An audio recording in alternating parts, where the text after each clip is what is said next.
Guys আমি সকালবেলায় পুকুরের জলে মগে করে স্নান করে ধুতি আর এক্সারসাইজ গেঞ্জি পরে অষ্টমীর পুষ্পাঞ্জলি দিতে গেছিলাম। পুষ্পাঞ্জলি দিতে গিয়ে মা দুর্গার কানে কানে বললাম, তোমার ত্রিশূলটা আমাকে একদিনের জন্য ধার দেবে, সবকটা এনিমিতে ত্রিশূল দিয়ে মারবো। তখনই মা দুর্গা আমার কানে কানে বললো, সিংহের সারো তো প্রাতে, তোকে যদি আমি ত্রিশূলটা দিয়ে দেই মহিষাসুর প্যান্ডেল থেকে কুঁদি মেরে ছুটে পালাবে। সেই কারণে আমাকে মা দুর্গা ত্রিশূল দিল না। তাতে কি হয়েছে গাইস, আমার কাছে 150 গ্রামের দুটো হাত তো আছে। তোমার এই 150 গ্রামের দুর্বল হাত নিয়ে তুমি কাকে মারবে?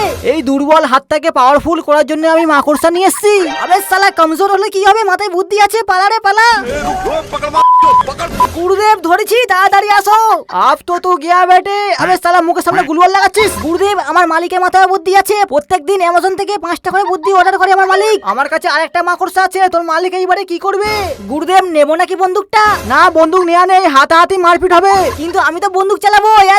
এই দুজনে একসাথে কি করে নক হয়ে গেলাম? তুই গুলি চালিয়েছিলিস, আমি ঘুষি চালিয়েছিলাম। তোর গুলি আমার ঘুষির মধ্যে লেগে একটা গুলি তোর মাথায়, একটা গুলি আমার মাথায় লাগতে দুজনে নক হয়ে গেছি, বুঝলা? গুরুদেব আমাকে মা দুর্গা তোমাকে রিভাইভ করতে পাঠিয়েছে। হ্যাঁ, মা দুর্গা কি করে জানতে পারলো আমি নক হয়ে গেছি? আর তোমাকে ত্রিশূলের বদলে এই ডবল ভেক্টর পাঠিয়েছে।